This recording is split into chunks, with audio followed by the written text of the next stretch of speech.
પોરબંદરમાં સ્થાનિક સ્વરાજ્યની ચૂંટણીના બ્યુગલ વાગી ચૂક્યા છે, છતાં ભાજપ કાર્યાલયમાં હજુ પણ ઉમેદવારો મામલે સળગતો ચરુ જોવા મળી રહ્યો છે। મહાનગરપાલિકાના ફોર્મ ભરવા માટે છેલ્લા 24 કલાક પણ બાકી નથી, તેમ છતાં પણ હજુ ભાજપ દ્વારા ઉમેદવારોના નામ જાહેર થયા નથી, જેને લઈને અનેક ચર્ચાઓ જોવા મળી રહી છે।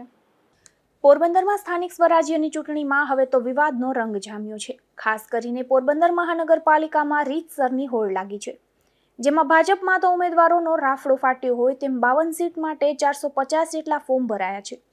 અને ખૂબીની વાત તો એ છે કે તમામ દાવેદારો ટિકિટની સંપૂર્ણ અપેક્ષાઓ રાખીને બેઠા છે, જેને લઈને ફોર્મ ભરવાના ગણતરીની કલાકો જ બાકી હોવા છતાં ભાજપ ઉમેદવારોના નામ પણ જાહેર કરતું નથી। ખાસ કરીને અહીં ટીમ એ, ટીમ બી અને ટીમ સી નો અંદરોઅંદરનો વિવાદ હવે તો ખુલ્લીને સામે આવી રહ્યો હોવાની ચર્ચા જાગી છે।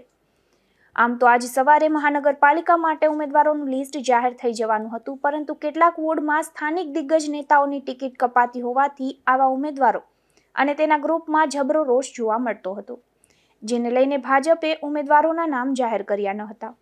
ત્યારબાદ આજ બપોરથી વધુ એક વિવાદ સર્જાયો હોવાની ચર્ચાઓ જાગી છે। કેટલાક મોટા નેતાઓ પોતાના ચાહીતા લોકોને ટિકિટ આપવા માંગતા હતા અને સામા પક્ષે કેટલાક મોટા નેતાઓ આવા ઉમેદવારોનો ચોખ્ખો વિવાદ કરતા હતા, જેને લઈને પણ ઉમેદવારોના નામ જાહેર કરવામાં ભાજપને રીતસરના મોઢે ફીણ આવી ગયા છે। એટલે આજે પણ મોડી સાંજ સુધી ભાજપના એક પણ ઉમેદવારોના નામ જાહેર કરાયા નથી, તો બીજી તરફ કોંગ્રેસ અને આમ આદમી પાર્ટી જેવા પક્ષો પણ પોતાના તમામ ઉમેદવારો જાહેર કરતા નથી, જેને લઈને પોરબંદરમાં રાજકીય ગરમાવાની સાથે આવા રાજકીય પક્ષો હાસ્યાસ્પદ પણ બની રહ્યા છે। પોરબંદરમાં સ્થાનિક સ્વરાજ્યની ચૂંટણીના બ્યુગલ વાગી ચૂક્યા છે, પરંતુ આ વખતે પોરબંદર મહાનગરપાલિકા હોય, પોરબંદર જિલ્લા પંચાયત હોય કે પોરબંદર તાલુકા પંચાયત, ફોર્મ ભરવાના ગણતરીના કલાકો જ બાકી છે, તેમ છતાં હજુ ભાજપ દ્વારા એક પણ ઉમેદવારનું નામ જાહેર કરવામાં આવ્યું નથી। ખાસ કરીને જે રાજકીય નિષ્ણાંતો ચર્ચા કરી રહ્યા છે, જે સ્થાનિક લોકો ચર્ચા કરી રહ્યા છે, તે લોકોની ચર્ચા મુજબ જો વાત માનીએ તો ભાજપમાં ટીમ એ, ટીમ બી અને ટીમ સી 3 પ્રકારની ટીમ જોવા મળી રહી છે। અને ટીમના અંદરોઅંદરના વિવાદના કારણે જ ઉમેદવારોની પસંદગી લઈને અનેક તર્કો સર્જાયા છે।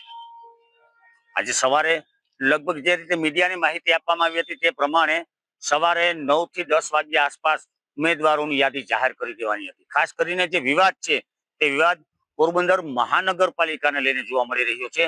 પોરબંદર મહાનગરપાલિકાના જે તમામ વોર્ડ છે તેમાં ખાસ કરીને 3 નંબર, 4 નંબર, 13 નંબર અને 9 નંબર આ વોર્ડ વિવાદમાં હોય તેવી ચર્ચા સમગ્ર શહેરમાં ચાલી છે।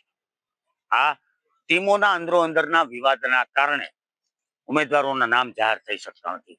પાર્લામેન્ટરી બોર્ડમાં પણ ઉમેદવારોની પસંદગી થઈ હોવાની ચર્ચા જાગી છે, સ્થાનિક કક્ષાએથી પણ ઉમેદવારોની પસંદગી થઈ ગઈ હોવાની ચર્ચા જાગી છે, પરંતુ ઉમેદવારોની પસંદગીમાં એક ટીમનો ઉમેદવાર હોય ત્યારે બીજી ટીમ તેમનો વિરોધ કરે છે, બીજી ટીમનો ઉમેદવાર હોય ત્યારે ત્રીજી ટીમ તેમનો વિરોધ કરે છે।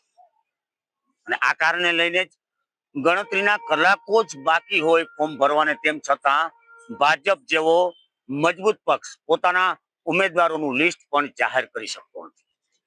એક બીજી એવી પણ ચર્ચા જોવા મળી રહી છે કે કેટલાક દિગ્ગજ નેતાઓ કે જે વર્ષોથી નગરપાલિકાના સમયમાં શાસનમાં હતા તેવા અનેક દિગ્ગજ નેતાઓની ટિકિટો કપાઈ રહી છે, જેને લઈને વિવાદ વધુ વકરે તેવી શક્યતાઓ દેખાઈ રહી છે।